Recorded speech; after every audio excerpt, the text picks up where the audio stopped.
Assalamualaikum warahmatullahi wabarakatuh. Apa kabar semuanya anak-anak kelas 6? Semoga hari ini kalian semuanya dalam keadaan sehat. Bertemu kembali dalam pembahasan tema 5, pembelajaran 5 subtema 1 dengan materi tematik PPKN dan Bahasa Indonesia kelas 6. Selalu mengingatkan sebelum kita mulai, seperti biasa kita berdoa dulu menurut agama dan kepercayaannya masing-masing. Nah, kemudian anak-anak, bagaimana pembiasaannya? Masih tetap dilakukan? Bagus.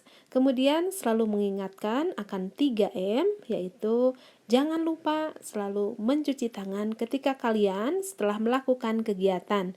Kemudian yang kedua, selalu pakai masker kemanapun kalian pergi. Kemudian yang ketiga, selalu jaga jarak. Baik, hari ini kita akan membahas tema 5, pembelajaran 5 subtema 1 dengan materi tematiknya PKN dan Bahasa Indonesia. Untuk kompetensi dasarnya, yaitu untuk IPS, menganalisis posisi dan peran Indonesia dalam kerjasama di bidang ekonomi, politik, sosial, budaya, teknologi, dan pendidikan dalam lingkup ASEAN. Kemudian SBDP, kompetensi dasarnya, memahami reklame. Kita lanjutkan pada bahasan berikutnya. Tahukah kamu banyak kerjasama yang diselenggarakan negara-negara ASEAN untuk mengembangkan prestasi dan potensi ekonomi masyarakatnya? Salah satunya adalah dengan menyelenggarakan SEA Games. Di sini ada sebuah teks. Mari kita baca di dalam hati. Kalian dalami teks tersebut membahas tentang apa? Simak dengan baik.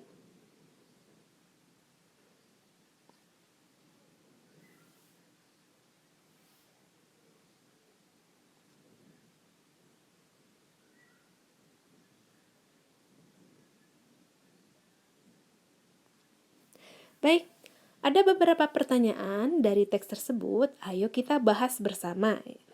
Jawab pertanyaan berikut berdasarkan teks yang kalian baca tadi. Nomor 1, kapan Indonesia menjadi tuan rumah penyelenggara SEA Games? Yaitu jawabannya pada tahun 1979, kemudian SEA Games pada tahun 1987, kemudian SEA Games pada tahun 1997, dan SEA Games pada tahun 2011. Pertanyaan yang kedua, di mana SEA Games ke-26 diselenggarakan? Jawabannya adalah Bumi Sriwijaya di Kota Palembang dan Jakarta. Pertanyaan nomor 3, apa yang kamu ketahui tentang SEA Games? Jawabannya, SEA Games merupakan pesta olahraga yang diselenggarakan di Asia Tenggara setiap 2 tahun sekali. Selanjutnya pertanyaan nomor 4. Sebutkan 3 kesuksesan yang akan diraih dalam penyelenggaraan SEA Games. Jawabannya, kesuksesan prestasi, kesuksesan penyelenggaraan, dan kesuksesan dalam peningkatan perekonomian. Pertanyaan nomor 5. Apa pengaruh penyelenggaraan SEA Games terhadap pertumbuhan ekonomi Sumatera Selatan? Jelaskan. Jawabannya adalah, pertama, ekonomi Sumatera Selatan mengalami peningkatan sebesar 6,4%. Kemudian yang kedua, geliat ekonomi dibangunnya sejumlah hotel baru, terserap 4.000 tenaga buruh untuk bangunan. Kemudian yang ketiga, meningkatnya kegiatan sentra kerajinan rakyat untuk pembuatan cenderamata. Nah, selain SEA Games, masih banyak lagi kerjasama yang diselenggarakan antar negara ASEAN. Nah, pada pertemuan sebelumnya, kamu telah membuat peta pikiran tentang peran dan posisi Indonesia dalam kerjasama ekonomi di lingkup ASEAN dan mendiskusikan kalau di rumah bersama orang tua kalian ya, masih ingatkah? Kemudian presentasikan peta pikiran tersebut secara bergiliran, atau kalian bisa mengutarakan hasil kerja kalian kepada orang tua kalian. Nah, selanjutnya, apakah kamu pernah mengamati logo ASEAN? Kemudian, apa arti dari logo tersebut? Ayo kita cari dalam pembahasan berikut. Amati logo ASEAN ini, atau amati logo pada bendera ASEAN berikut.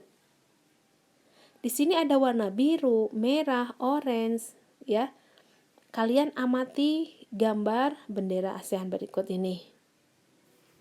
Selanjutnya, setelah kalian amati, ada pertanyaan, apa informasi yang kamu dapat dari bendera dan logo ASEAN tersebut?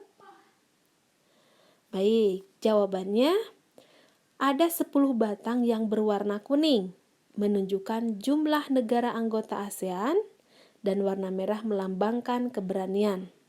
Kemudian lambang bendera dan logo ASEAN ada warna biru, ada warna merah, putih, dan kuning. Masing-masing mewakili warna dasar dari setiap bendera negara ASEAN. Lambang bendera dan logo ASEAN terdiri dari ada warna biru, warna merah, putih, dan warna kuning. Dan masing-masing ini merupakan mewakili warna dasar dari setiap bendera negara anggota ASEAN.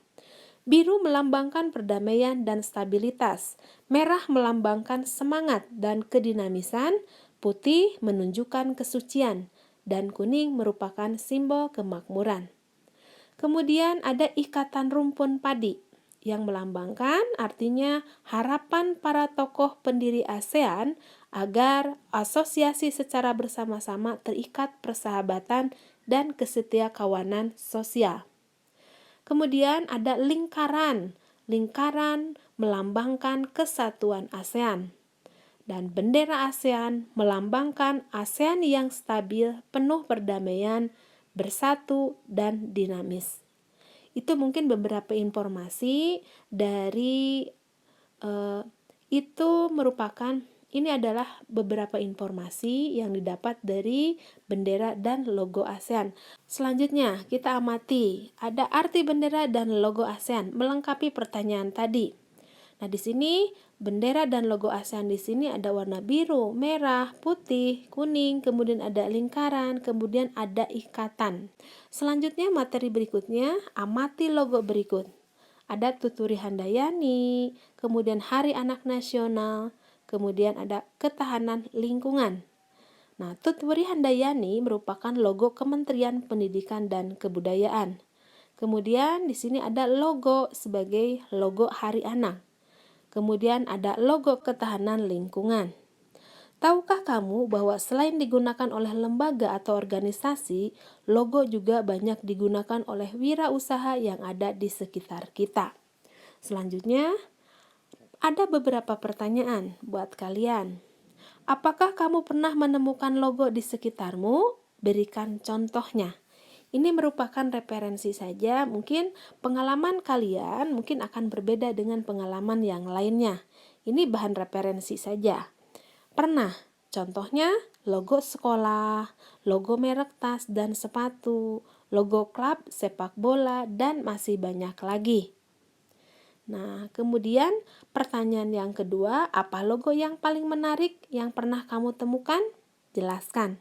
Setiap orang pasti menyenangi logo-logo tertentu, tetapi di sini merupakan bahan referensi saja untuk kalian ketahui. Logo klub sepak bola karena terlihat bagus dan perpaduan warna yang mengesankan.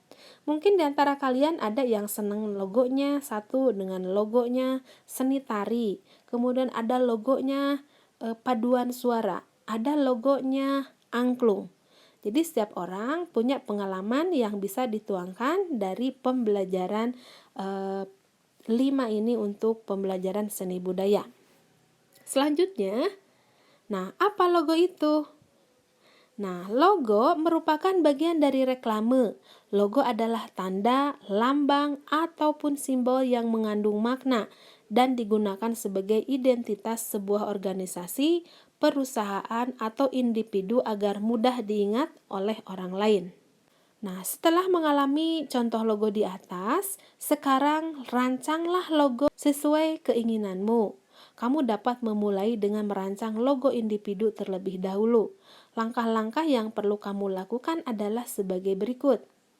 Pilih tema yang kamu inginkan, misalnya tentang persahabatan, kebersihan sekolah, kelompok pencinta lingkungan, kelompok pecinta seni, dan lain-lain. Buat simbol atau gambar yang mewakili tema. Tulis kata atau kalimat yang mewakili tema. Tulis arti dari simbol, gambar, dan warna dari logo yang kalian buat. Nah, ini silakan kalian di rumah belajar untuk membuat rancangan logo. Warnanya mau seperti apa, gambarnya mau seperti apa, dan kalimat yang akan dibuat yang mewakili temanya seperti apa. Pasti kalian bisa. Silakan kalian berkreasi sesuai dengan apa yang menjadi inspirasi kalian, logonya mau seperti apa. Baik, untuk materi pembelajaran 5 cukup sekian. Sampai ketemu lagi di pembelajaran 6 subtema 1. Semoga bermanfaat. Jangan lupa subscribe, like, komen, dan share-nya. Wassalamualaikum warahmatullahi wabarakatuh.